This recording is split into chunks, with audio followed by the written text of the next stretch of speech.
Hey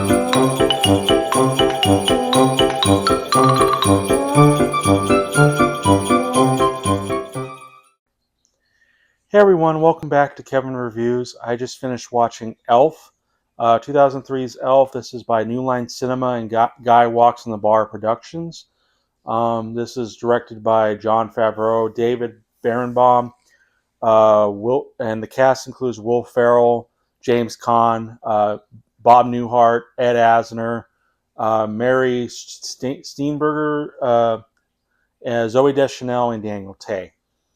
So, assuming most people who grew up early 2000s love this movie, and it's probably in your top 10. It's something you watch every year for the holidays or Christmas, whichever, take your pick. And and a lot of that has to do with Will Ferrell, and I'm sure many of you know Will Ferrell, obviously big time star celebrity in Saturday Night Live, with many comedic roles. The ones I remember specifically was his role in the cowbell scene with Christopher Walken. Granted, wasn't a big role, but it was a unique role to play. And of course, my personal favorite, where he does an impression of Alex Trebek in Celebrity Jeopardy, and that was always fun, especially watching watching Alex get tortured by a lot of celebrities, including Sean Connery. Um, so that was really funny, and of course, there's been movies. He's I think if I'm looking here at some of his films, I mean, Old School was considered great. I never seen Old School. I remember the trailers where he's like, "We're going streaking." I'm not going to shout because I don't shout very much, but yeah, he yells, "We're going streaking," and he basically runs, outside and streaks, and the only one does it. But I haven't seen the movie, but a lot of people seem to like that back then. I remember critics hating it, so I don't know. He was a villain in Zoolander.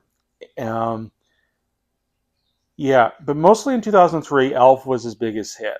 Actually, there's only two movies in 2003, and that was Old School and Elf. So big hit, and then later he worked on, Anchorman, The Legend of Rod Burgundy, Talladega Nights, Step Brothers, and so on. So yeah, many people know, and I've already talked about Will Ferrell in a little bit, I think, in the Holmes and Watson movie that I reviewed. Um, I'll make sure to, at the end of the video, you can click on it and, check out the review. But in any case, I remember loving this movie as a kid, and I do have it, and I do watch it like every year. Um, and I saw this right around like when I was a freshman in college. So yeah, I remember good things about it. Um, so rewatching it again, to be perfectly honest, I'm gonna have to say this a little bit later here, but because I think this is kind of part of my review. So yeah, so in this case, here's my review of Elf. So the story in Elf is Buddy, who is when he was a baby at an orphanage, he winds up in Santa's present sack. I'm not going to say just sack because that would sound crude, but which I probably did anyway. So he winds up in the North Pole when Santa didn't know, and he decides to, raise. Have the elves, especially Papa Elf, volunteers to raise Buddy. They call them Buddy, and there's kind of a funny way he got that name, so I won't reveal it here. But in any case, Buddy grows up to be an adult human, um, who doesn't even realize he's an elf till he's told he's an elf. And so now he's on a journey to find his real family, specifically his father, Walter Hobbs, played by James Caan, who is a book editor, a children's book editor, but unfortunately for Walter, he's on Santa's naughty list, and which didn't doesn't go well for Buddy. Um, so Buddy goes to the North Pole to meet his father and tries to explain things, try to find out where he belongs because he doesn't seem to belong even in the elf world. Once he finds out that he's not truly an elf. Um, so yeah, it's a fish out of water story overall that it's been done many times. So I will say when I saw this when I as in high school as freshman in high school, it had a lot of charm. It was funny. Will Ferrell had a lot of great funny moments, and the acting was also good. It was awkward at times, but I think that was the point or that was the tone. Um, but I I try to watch this almost every year, and almost every year I seem to like it less and less. Now it doesn't mean I hate the film. It doesn't mean I don't think it's a good film. It's I don't know. It doesn't work for me. It doesn't work for me as much anymore as it did back then when I was younger. And maybe that's because a lot of it is geared more for kids than it is for adults. A lot of it, I think, has to do with Will Ferrell himself. As much as I say he has a lot of charm, there are some comedic moments with him. There are other times where he is absolutely obnoxious. Um, he grows up from an elf to an adult human. From a baby to an adult around mid 20s, late early 30s. I'm not sure. Um, and yet he doesn't. He acts more like a child. You know, a happy child, like really young age. So it's like no one. So he doesn't seem like he evolves from that. But then you could argue he's just not he's not exactly a bright character, except and he just knows everything from where he grew up as an elf. Um, And I mean, he is a bright character when it has to do with elf stuff, but of course, with human world stuff, he doesn't understand. So I mean, it makes sense. But even in the elf in up in the North Pole where he is, he doesn't seem to quite evolve as much. And even the acting and tone doesn't, seems more kid-like, which I guess makes sense because he is trying to appeal more for kids than I think for adults specifically. Um, but I don't know. I found there's a lot of times where it can be obnoxious. Like, I mean, I don't want to give too many comedic scenes away in case you want to see it. But there's like the moment where he's in the elevator and another person, and he hits all the bus buttons. Now, for kids, that would have been incredibly funny because he has to travel up to because him and the guy and Buddy and the guy next to him has to go up to every floor now. Um, Funny for kids, maybe even for adults because they can understand, but at the same time, it is pretty obnoxious. Um,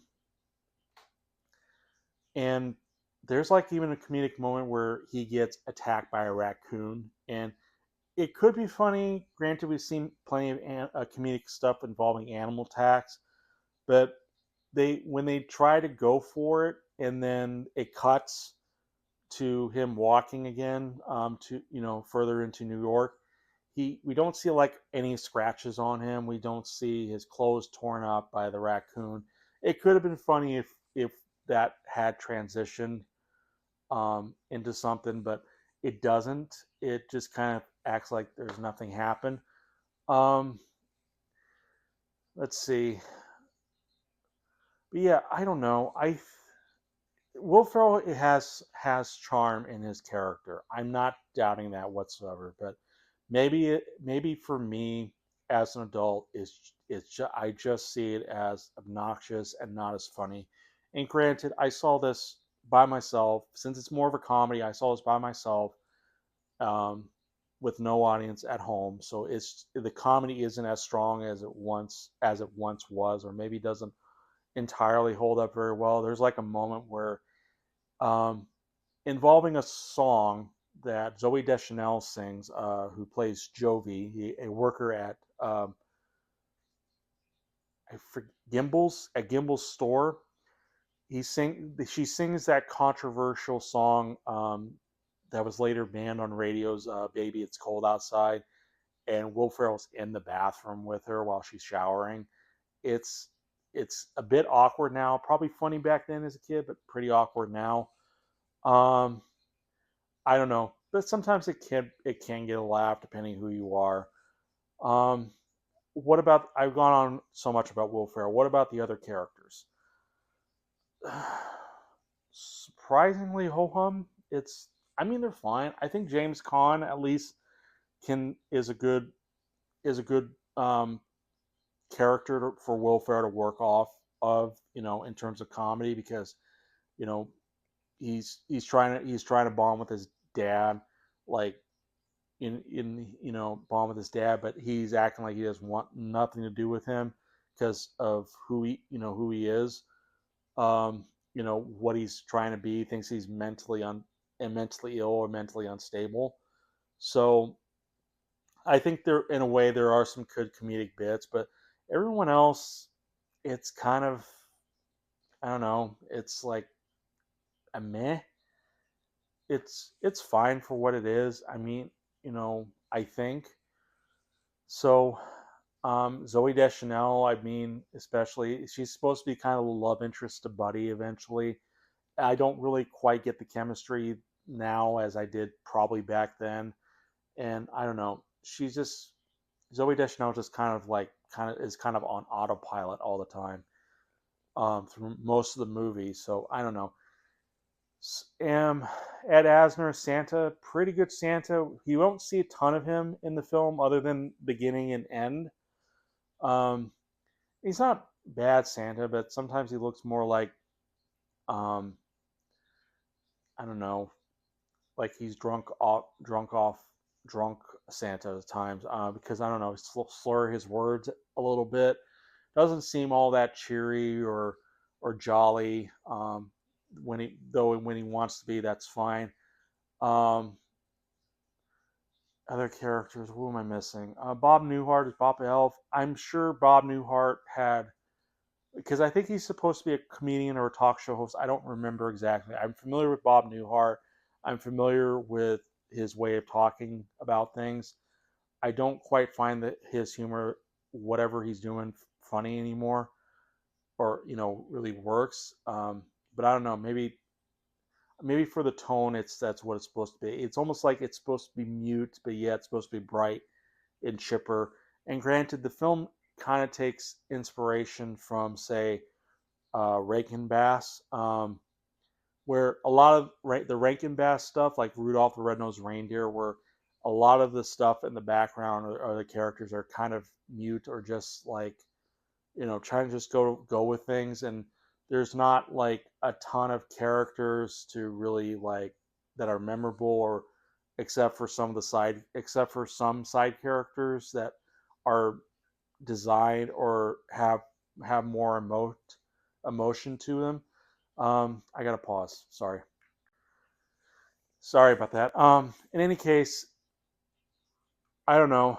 Um, but the film does actually, interestingly enough, uses stop motion animation and claymation as kind of the backdrop for the North Pole, as an homage to Rankin Bass, including some you know critters and even a snowman that's supposed to represent the snowman Rudolph the Red-Nosed Reindeer. Though he looks like Colonel Sanders, snowman, and his name is Leon.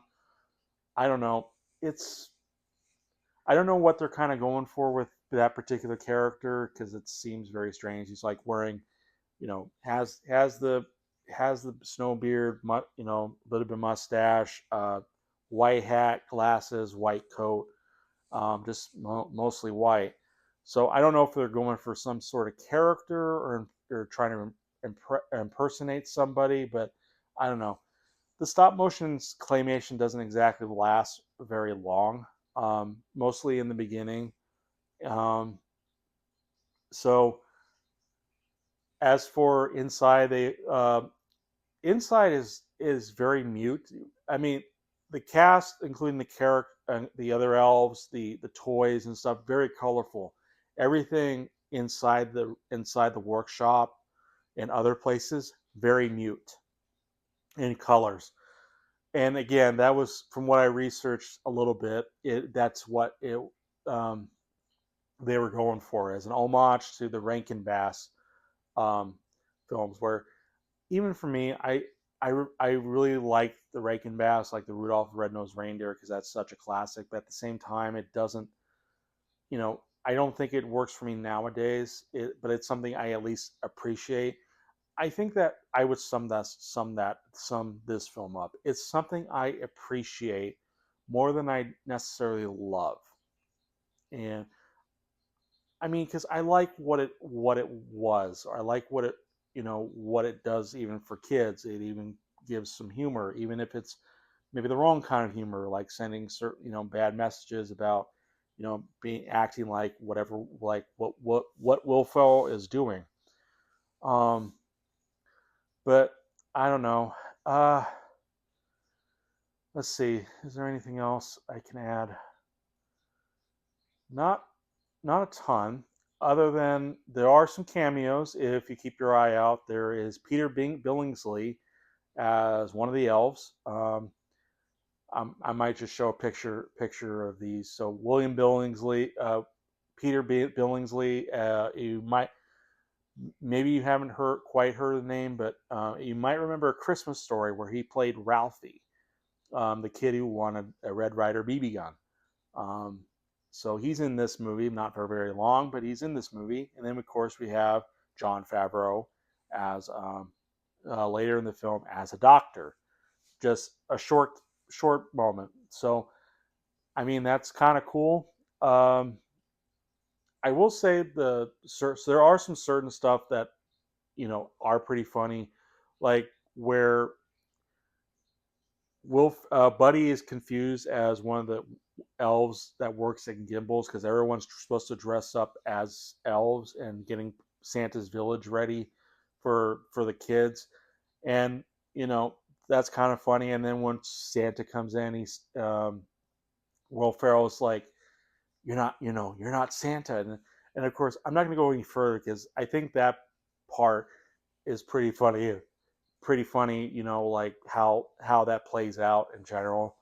Um, I also liked when Will Ferrell actually goes above and beyond to make this, Gimbals, the particular Santa Village look so very Christmassy and holiday, you know, drenched in Christmas and holiday spirit. I mean, it's very impressive. Some of them is a pretty out there, like an etch and sketch he does, but otherwise, it is very impressive to see.